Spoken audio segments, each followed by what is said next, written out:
PNP law classes में आपका स्वागत है। 4 जून को एक नोटिफिकेशन आया कि छत्तीसगढ़ सिविल जज का ऑनलाइन रजिस्ट्रेशन शुरू होगा और ये 6 जून से लेकर 15 जून तक होगा। और इस नोटिफिकेशन के बाद संभावनाएं बढ़ गई है कि जल्दी ही सिविल जज का प्रीलिमिनरी का एग्जाम होगा। तो इसको ध्यान में रखते हुए हम छत्तीसगढ़ रेंट कंट्रोल एक्ट का ये वीडियो लेके आए हैं, जो आपके प्रीलिमिनरी एग्जाम में पूछे जाएंगे। आज हम इसमें सेक्शन 1 से लेके सेक्शन 4 तक देखेंगे और हम लोग इसका डिटेल देखेंगे ताकि आपके प्रिलिमिनरी के एक भी क्वेश्चन मिस ना कर रहे हैं। तो आइए शुरू करते हैं। तो जो छत्तीसगढ़ रेंट कंट्रोल एक्ट 2011 है, इसका प्रीएम्बल दो चीज़ों की बात करता है। प्रीएम्बल क्या है कि किसी भी एक्ट का पर्पस बताता है। तो ये दो पर्पस बताता है। पहला क्या कि अगर रेंट से रिलेटेड कोई मैटर है तो उसका एडजुडिकेशन कहाँ और कैसे होगा, और दूसरा ये balancing of interest between landlord and tenant करता है और उस जिसकी वजह से लीजिंग ऑफ एकोमोडेशन को प्रमोट करता है। अब आइए देखते हैं करके सेक्शन। तो इसका सेक्शन 1 जो है वो 3 सब सेक्शन में बटा हुआ है। पहला शॉर्ट टाइटल की बात करता है और ये बोलता है कि ये कहलाएगा the Chhattisgarh rent control act 2011।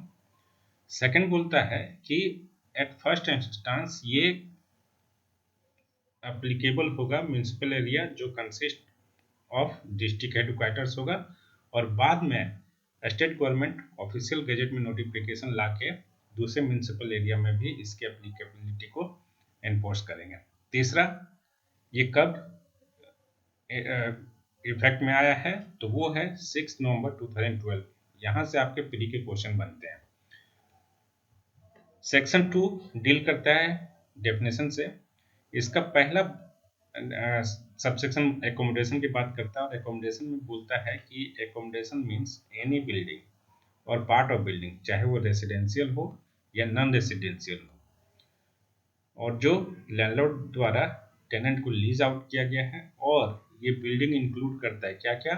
Open space, staircase यानी सीढ़ियाँ, grounds, gardens, garage and all facilities and amenities forming part of the agreement. मतलब एग्रीमेंट के द्वारा जो भी एमिनिटीज और फैसिलिटीज दिया गया है सारे आपके एकोमोडेशन के अंदर कवर्ड होंगे। सेकंड बोलता है एग्रीमेंट। तो एग्रीमेंट मीन्स यहाँ पे लीज एग्रीमेंट की बात हो रही है। तो agreement which is in writing between the landlord and the tenant, जो कि इस एक्ट के अनुसार एग्जीक्यूट हुए हैं। तीसरा सबसेक्शन डिस्ट्रिक्ट को डिफाइन करता है और सिर्फ ये बोलता है कि छत्तीसगढ़ लैंड रेवेन्यू कोड 1959 में जो डिस्ट्रिक्ट का डेफिनेशन है वही मीनिंग यहाँ भी होगा। सबसेक्शन 4 बोलता है हैबिचुअल डिफॉल्टर की बात करता है। तो हैबिचुअल डिफॉल्टर वैसे टेनेंट को बोलेंगे जो रेंट पे करने में असमर्थ रहता है, नहीं दे पाता है 12 महीने के पीरियड में 3 या 3 से अधिक बार। अगला सबसेक्शन 5 ये लैंडलॉर्ड को डिफाइन करता है। तो लैंडलॉर्ड मीन्स वैसा आदमी, वैसा पर्सन जो for the time being means during the existence of tenancy, तो for the time being rent receive कर रहा है या एंटाइटल टू रिसीव है, और किसी एकोमोडेशन का रेंट। और ये जो एंटाइटल टू रिसीव है तो वो खुद अपने बिहाफ पे कर सकता है या किसी और के बिहाफ पे। ठीक है, अब इसको ऐसे समझिए कि ये 20 से रेंट कलेक्ट कर रहा है, तो ये खुद के बिहाफ पे कर सकता है या कोई तीसरे पर्सन के बिहाफ पे कर सकता है, as a trustee, as a guardian, as a receiver. तो इसको हम लोग लैंडलॉर्ड बोलेंगे, मतलब जो पर्सन रेंट रिसीव कर रहा है या एंटाइटल टू रिसीव है।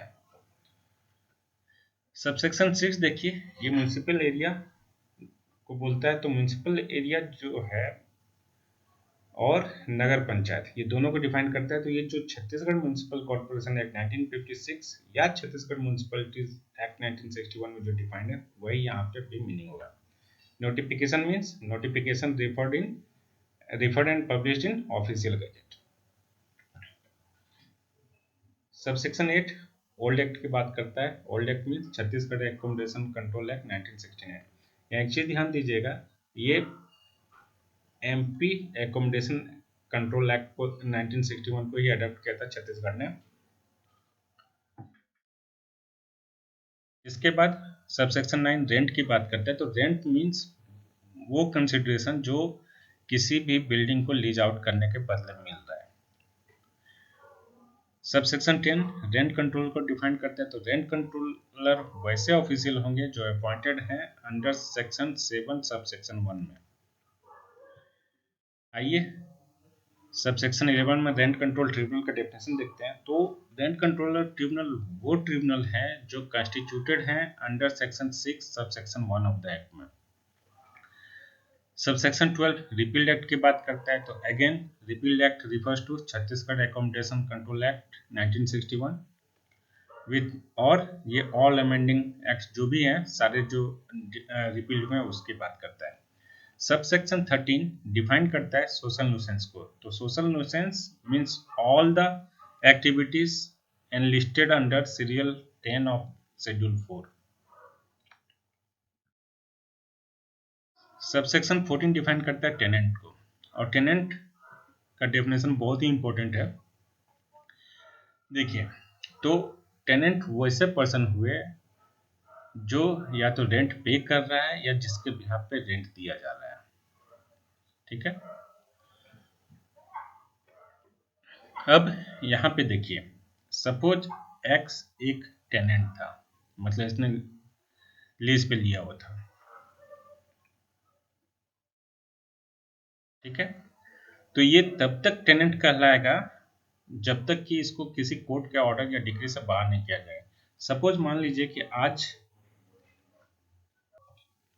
तो वैसा पर्सन जिसके जो खुद पे कर रहा है या जिसके बिहाफ पे कर रहा है, और प्लस सपोज आज का डेट है 10 जून, तो यहाँ इसकी टेनेंसी टर्मिनेट कर गई, इसके बाद भी ये कंटिन्यू कर रहा है जिसको हम लोग बोलते हैं tenancy by holding over,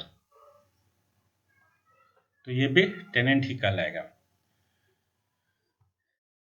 subsection 14 का क्लॉज 2 देखिए, इसमें बोलता है दो चीजें बात करता है। इसका जो सब क्लॉज ये है वो बात कर रहा है रेसिडेंशियल पर्पसेस के लिए जो लीज होता है उसमें, उस केस में सपोज एक्स एक टेनेंट था, इसकी डेथ हो गई, तो at the time of death कौन कौन टेनेंट कहलाएंगे।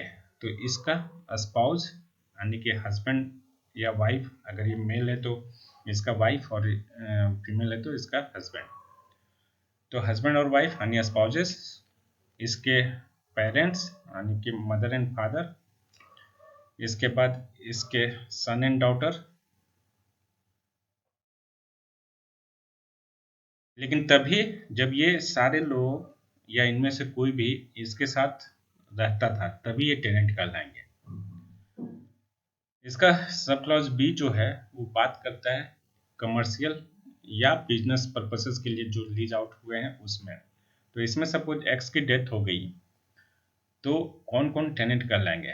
तो इसके स्पाउसेस यानी कि हस्बैंड या वाइफ जो भी होगा, इसके पेरेंट्स, इसके सन एंड डॉटर। लेकिन ये तभी होंगे जब ये इनके साथ बिजनेस कर रहे होंगे तभी। ठीक है, तो उस तरह से सेक्शन 2 में डेफिनेशन कंप्लीट हुआ। अब आइए देखते हैं सेक्शन 3 जो एग्जम्पशन की बात करता है। तो एग्जम्पशन का मतलब क्या है कि यहाँ पे कुछ ऐसे बिल्डिंग्स हैं जिन पे Chhattisgarh rent control act 2011 applicable नहीं है। वैसे कौन से बिल्डिंग है, तो पहला जो बिलोंग या ओन बाय, किसके द्वारा, गवर्नमेंट या कोई बोर्ड या कॉरपोरेशन के द्वारा जो ओन या बिलोंगिंग टू होगा उनके। इसके बाद सबसेक्शन 2 बोलता है कि एनी अदर बिल्डिंग जो स्पेसिफाइड होंगे by the state government through notification. Section 4 देखिए, ये टेनेंसी एग्रीमेंट की बात करता है। Again one of the most important section. तो टेनेंसी एग्रीमेंट में दो प्रोविजंस हैं। एक तो आपका पीरियड हो जाएगा 6 नवंबर 2000 2012 के पहले की बात, और एक हो जाएगा 6 नवंबर 2012 की बात, यानी कि before commencement of the act and after the commencement of the act. तो after the commencement of this act, यहाँ पे सब सेक्शन 1 बोलता है कि भाई जो भी हो, कोई भी बिल्डिंग जब लेट आउट होगा या कोई टेनेंट रेंट पे लेगा तो only by agreement in writing लेगा। सब सेक्शन 2 देखिए कि अगर टेनेंसी क्रिएट हुआ before the commencement of this act, तो उसमें दो सिचुएशन हो सकते हैं कि एग्रीमेंट इन राइटिंग होगा, तो एग्रीमेंट इन राइटिंग होगा तो उसको रेंट कंट्रोल के पास फाइल किया जाएगा। दूसरा सिचुएशन हो सकता है कि एग्रीमेंट नहीं होगा, तो ऐसे में लैंडलॉर्ड और टेनेंट जो है वो एग्रीमेंट एग्जीक्यूट करेंगे और उसको रेंट कंट्रोलर के पास फाइल किया जाएगा। इसका प्रोवाइजो क्या बोलता है कि मतलब आपका सबसेक्शन 2 का प्रोवाइजो बोलता है कि अगर लैंडलॉर्ड और टेनेंट एक एग्रीमेंट इंटर करने में फेल करते हैं, मतलब दोनों जॉइंटली टेनेंसी एग्रीमेंट देने में फेल करते हैं, या जो क्लॉज बी था जिसमें कि एग्रीमेंट इंटर करने में फेल करते हैं, तो ऐसे केस में क्या है कि लैंडलॉर्ड और टेनेंट का ये लायबिलिटी बनता है कि अब पार्टिकुलर्स को वो रेंट कंट्रोलर के पास जमा करें। अब देखिए सबसेक्शन 3 सेक्शन 4 का, कि जो रेंट एग्रीमेंट होगा वो एक फॉर्मेट में होगा जो प्रिस्क्राइब्ड होगा बाय द स्टेट गवर्नमेंट। तो इस तरह से आपका सेक्शन 1 से 4 आपका छत्तीसगढ़ रेंट कंट्रोल एक्ट 2011 खत्म हुआ। इसके आगे के सेक्शंस हम लोग अगले वीडियो में देखेंगे।